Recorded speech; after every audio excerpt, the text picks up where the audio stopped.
Guys, thank you so much for joining me today. Today we're talking about the spiritual realities of video games. Most people believe that video games are a fun activity to kill time when you're bored. They think that video games are innocent, that does nothing to them, but when in reality, it's one of the devil's top weapons to destroy our youth from within. How so? Well, the thing is, guys, when you're playing these video games, your subconscious mind is fully immersed in this digital world. And whatever character you're controlling becomes an extension of your soul in this realm. So what does this mean? It means to your subconscious mind, the games that you're playing are just as real as this reality. So in a literal sense, video games are stealing your time. They're stealing your life. They're stealing your soul. Because the thing is, guys, you don't play video games. Video games play you. The devil doesn't have to destroy you if he distracts you. I'm gonna ask you guys a couple questions. Have you ever finished a gaming session and felt guilt, wondering where the time went? Have you ever finished a gaming session and wondered what you were doing with your life? Why do you think that is? So today, we're gonna answer these questions and a whole lot more. Let's get started. Playing video games is very much a spiritual experience, a dark one. You are immersing yourself in a digital realm, and many times, these are worlds of war, chaos, and horror. Now, what do you think that is doing to your soul? And this is the cause of a worldwide pandemic of loneliness, mental illness, and even suicide.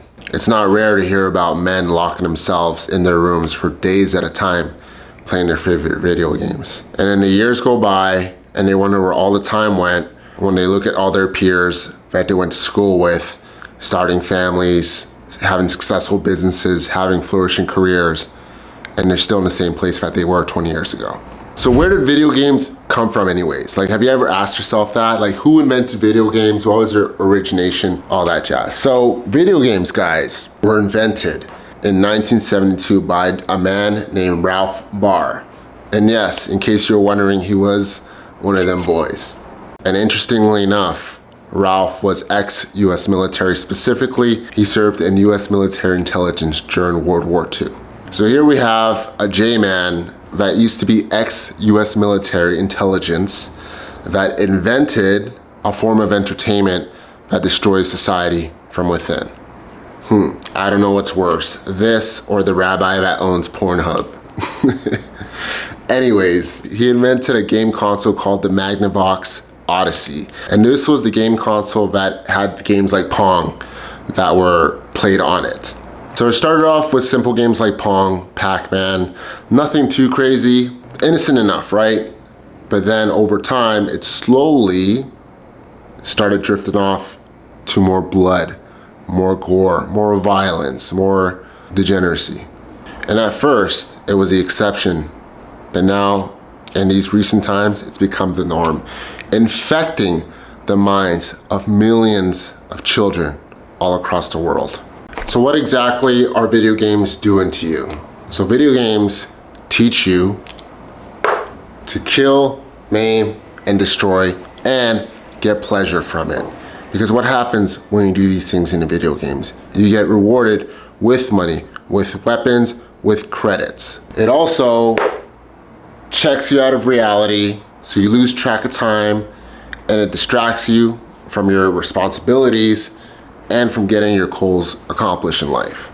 So this is why, guys, whenever you finish a long gaming sesh and then you realize how much time has gone by, you feel guilty, you feel an immense sense of guilt. This is literally God convicting you, convicting your soul, your spirit, that you messed up and that you need to turn it around. Because he knows what you're fully capable of. And then video games also program your mind to think within a box. What kind of box? A violent box. Allow me to elaborate. So according to Harvard Health, kids that play video games are significantly more likely to be involved with fights at school. They're also a lot more likely to become bullies. Why is that? Well, it's because, guys, these violent video games desensitize these kids to violence, right? When you're playing games like Grand Theft Auto, where you're being rewarded for beating random people to death and stealing their things, it'll kind of mess up a kid's perception of reality. And the most dangerous part is that this child has no idea that their reckless behavior is rooted in the video games that they're playing. In their mind, they actually believe that this is who they are, this is their nature, when in reality, they're being led astray by the devil himself. So what else do video games do?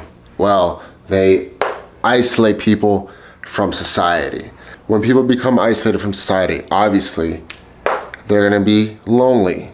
You can't make friends or get a girlfriend if you're locked in your room all the time playing video games. So when you're isolated from society and you're lonely, what happens to you mentally? You become mentally ill. You become depressed because you have no friends, you have no love life, and then you get anxiety from the future because you have no prospects of a wife, of having kids, of a career. So then what happens? Suicide, right?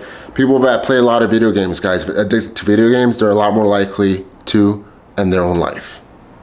This has been scientifically proven, been studied multiple times. It's very sad, extremely unfortunate. Here's the thing, guys. When we talk about video games, for the most part, most people believe that it's just kids that play video games or like college students or whatever. But during my research, I found out something super crazy. I couldn't believe it. The average age, okay, let me ask you a question. What do you think is the average age for a gamer? What do you think, 25, 30? At the most 30, right? What are you doing past that? Guys, the average age for a gamer is 35 years old. Right, like, bruh, what is you doing? Like, why don't you start a family? Why don't you start a business? Why don't you do something with your life? Like I'm 35 years old. I got 2 kids, I'm married, I got a career, I do YouTube. I do a lot of things. I read books, I go to the gym, jujitsu, all that stuff. I could never fathom myself even spending 30 minutes a day playing video games or 30 minutes a week playing video games. So for me to fathom that there's actual 35-year-olds out there that are playing multiple hours a day playing video games, it's crazy. So yeah. And then on top of that, 27% of gamers are over the age of 45. All right, so let's talk a little bit about violence. Let's talk about violence. Does not laugh matter, it's very serious. 89% of video games contain some sort of violence. All right, when you look at some of the most popular video games in the last 20 years, what do they have? They have guns, right? You look at Call of Duty, Fortnite, Halo. You even have some of these violent video games make massive pop culture references, right? Headshot, boom. Whenever someone does something successful, they did a headshot. They took out the competition, headshot, right? Teabagging, right? That whole thing where like the character would kill another character and they'd sort of like, you know, in the video game, teabag them per se. Guys, you know, like we as a society, the kids are being desensitized to the point where they are making fun of people being shot in the head and killed. Even if it's in a digital format, it's not right. They are literally desecrating a corpse by teabagging it in the game, right? Absolute craziness. So what does this do ultimately? It decreases empathy, guys.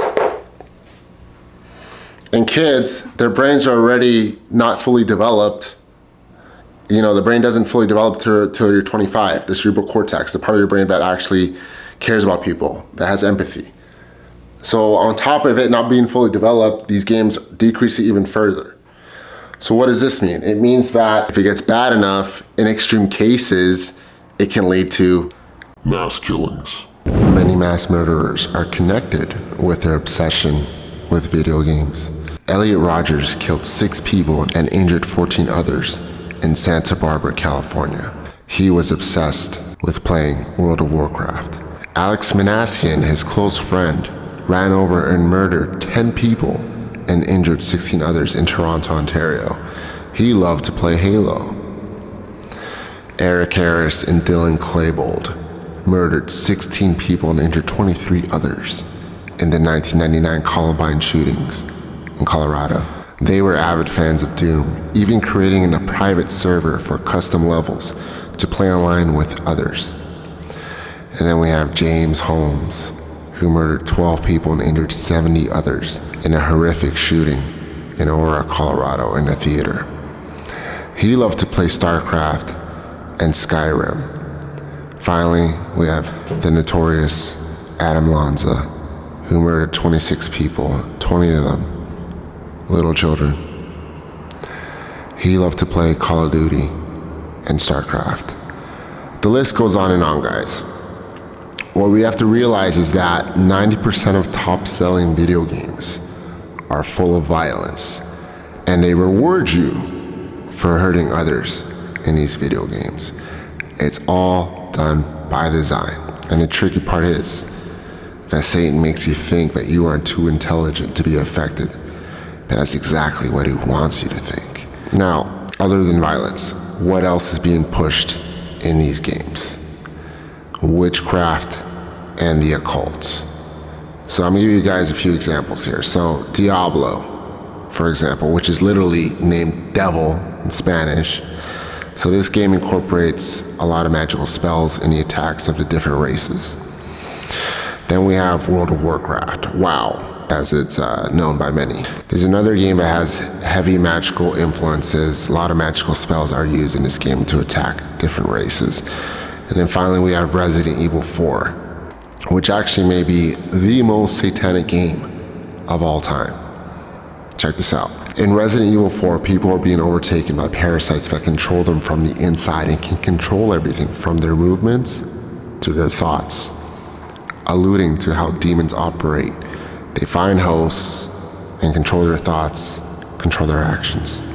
In addition, these parasites are being controlled by an elite group of occultists named Los Iluminados, which is Spanish for the Illuminated Ones, i.e. the Illuminati, right? So they're making another reference here to the reality of secret societies running the world from the shadows. And many times throughout the game, you see references that blaspheme the Abrahamic religions and glorify occult practices. But the worst is when they directly attacked Islam. Check this out. So right now we're gonna check out Islamic elements in Resident Evil. So this is actually a game that I used to play back in the day, guys. Back in 2004, 2005, around that era. I used to be obsessed with this game, and I had no idea what I was exposing myself to. So right here we see Leon, who is the main protagonist. He's standing in front of a door. It's not a normal door though. This door is coincidentally very similar to the Islamic Al-Masjid An-Nabawi Mosque, which is, for a lot of you know, the mosque located in Medina, Saudi Arabia, which houses the tomb of Prophet Muhammad sallallahu alaihi wasallam. Do you guys really believe this was a coincidence? So next up here we have Resident Evil 5. Yes, so Leon enters here a room, a library, and guess what he finds on the ground? What does that look like to you guys? Astaghfirullah, aoudubillah min ash-shaitanir rajim. You know what I'm saying, guys? The disrespect is real. Whoever designed this knew exactly what they were doing. Alright, the devil knew exactly what he was doing. Astaghfirullah. The damaging effects of video games on kids and society.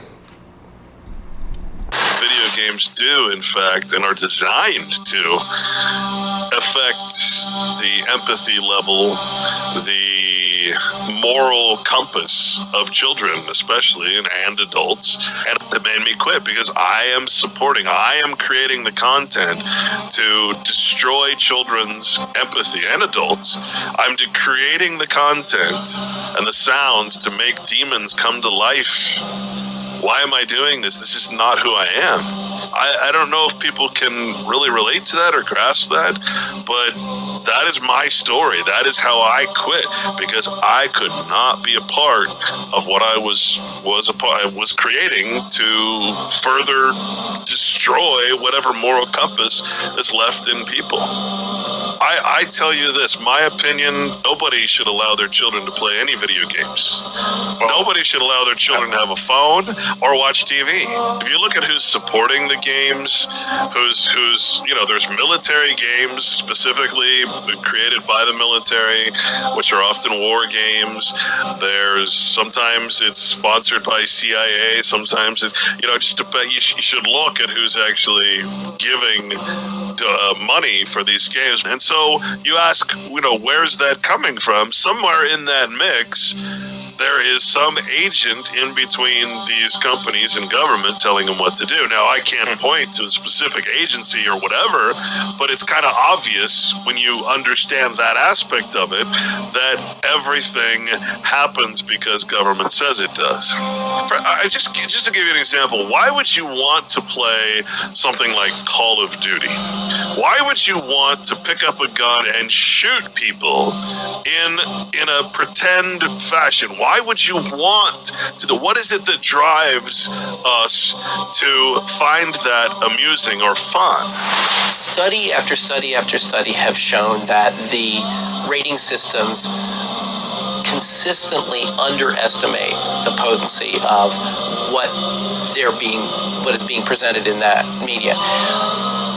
A second problem for me as a pediatrician, as a child health researcher, and as a parent is that they are not scientifically based, nor are they concerned about the outcomes of exposure to this. What they're concerned about is social acceptability of this material. So, for example, in the movie rating systems, you'll get an R rating for showing a naked person, but you will only get a PG or a PG-13 for disemboweling a person. And it teaches that it is not only acceptable or normative to do things like that, but that should be enjoyable because we're here, after all, for fun.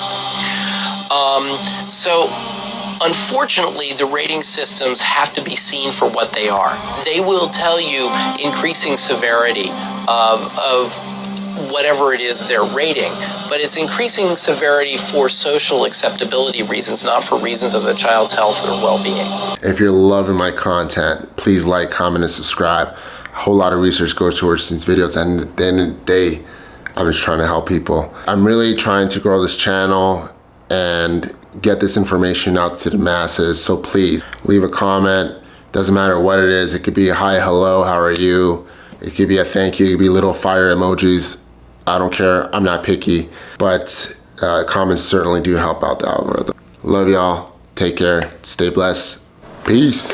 So ultimately, why did I make this video? It's because, guys, throughout my life, I've had roommates, friends, even family members that were addicted to video games, and all they would do is lock themselves in their room for hours every single day, and then the years went by, and they're still doing the same thing. Even to this present day, they're still doing the same thing.